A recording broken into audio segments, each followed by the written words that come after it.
چنانچہ شاید آپ نے نام سنا ہو، ہندوستان نے جو بڑے بڑے انقلابی پیدا کیے اس صدی میں، ان میں ایک ایم این رائے، جو کمیونسٹ انٹرنیشنل، جو باسکو میں یوں سمجھیے کہ پوری دنیا میں اشتراکی تحریکوں کو کنٹرول کرنے والا ادارہ، یہ شخص اس کا بہت اہم کارکن رہا ہے، ایم این رائے۔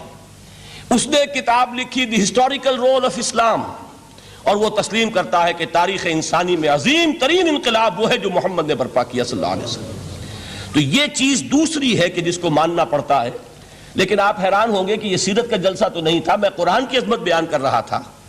یہاں اب اصل میں جس چیز کی طرف آپ کی توجہ دلانی مقصود ہے وہ یہ ہے کہ اس عظیم ترین انقلاب کے لیے حضور کا اعلی انقلاب قرآن تھا۔ اتر کر حرا سے سوئے قوم آیا اور ایک نسخہ کیمیا ساتھ لایا۔ اس قرآن کے ذریعے ذہن بدلے، لوگوں کی سوچ بدلی، عقائد بدلے، نقطہ نظر بدلا، ان کا ویلیو سٹرکچر تبدیل ہو گیا۔ پہلے زندگی عزیز ترین متاع شمار ہوتی تھی، اب موت سب سے بڑھ کر خوش آئند ہے۔ شہادت ہے مطلوب و مقصود مومن، نہ مال غنیمت نہ کشور کشائی۔ یہ انقلاب یہ در حقیقت کس کے ذریعے سے ہوا ہے؟ سورہ فرقان میں اللہ تعالیٰ نے ارشاد فرمایا حضور سے، فَلَا تُطِعِ الْكَافِرِينَ وَجَاهِدْهُمْ بِهِ جِهَادًا كَبِيرًا۔ اے نبی آپ ان کافروں کی باتیں نہ مانیے، ان کے کہنے کی طرف متوجہ نہ ہوئیے، اور اس قرآن کے ذریعے سے جہاد کیجئے۔ جیسے کہ ابھی آپ کو بتایا نظام الدین صاحب نے، اصل انقلاب جو محمد نے برپا کیا صلی اللہ علیہ وسلم وہ تلوار کے ذریعے نہیں ہے، تلوار کے ذریعے انقلاب کی تکمیل ہوئی ہے۔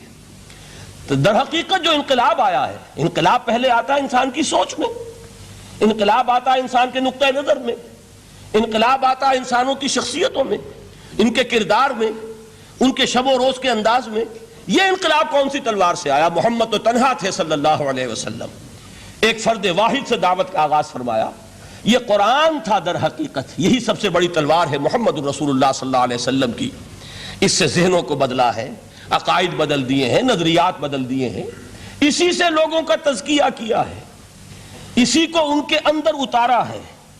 یہ در حقیقت میں علامہ اقبال کا وہ شعر میرے سامنے آ رہا ہے، چوں بجا در رفت جہاں دیگر شبد۔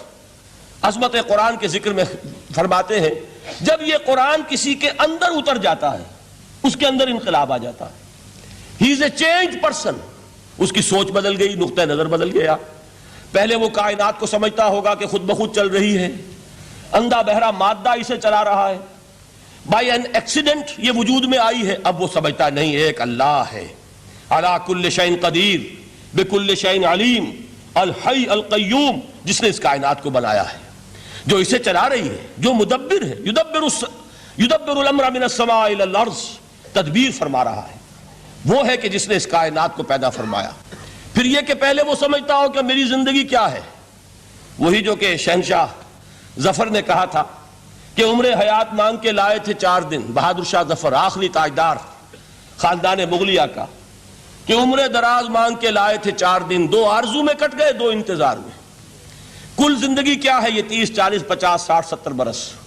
قرآن نے بتایا نہیں، اور جو ترجمانی کی اقبال نے، تو اسے پیمانہ امروز و فردا سے نہ ناپ، جاویداں پہم دواں ہر دم جواں ہے زندگی۔ یہ تو ایک ابدی سلسلہ ہے، اس کے لیے کوئی اختتام ہے ہی نہیں۔ یہ موت جو ہے یہ دی اینڈ نہیں ہے، موت ایک زندگی کا وقفہ ہے، یعنی آگے چلیں گے دم لے کر۔ یہ انقلاب ہے انسان کے فکر کا اور سوچ کا۔ اس انقلاب کے نتیجے میں وہ جماعت تیار ہوئی صحابہ کرام کی، ڈیڈیکیٹڈ، کمیٹڈ، جو آخرت کے طالب تھے، جو اللہ کے عاشق، محمد کے دیوانے صلی اللہ علیہ وسلم، تن من دھن قربان کرنے کے لیے تیار۔ حضور کے چشم ابرو کی جنبش جو ہے وہ ان کے لیے گویا کہ ایک حکم کے درجے میں ہے، جس کی کہ لازماً تعمیل ہوگی۔ اور انہوں نے اپنی گردنیں کٹوا دی، اپنے گھر اجڑوا دیے، اپنا دنیا کا جو بھی کچھ اثاثہ تھا وہ قربان کر دیا، نشاور کر دیا، تب کہیں جا کر انقلاب آیا۔ اور یہ شخصیتیں جو تیار ہوئیں تو ان کے تیار کرنے میں ذریعہ کیا ہے؟ قرآن۔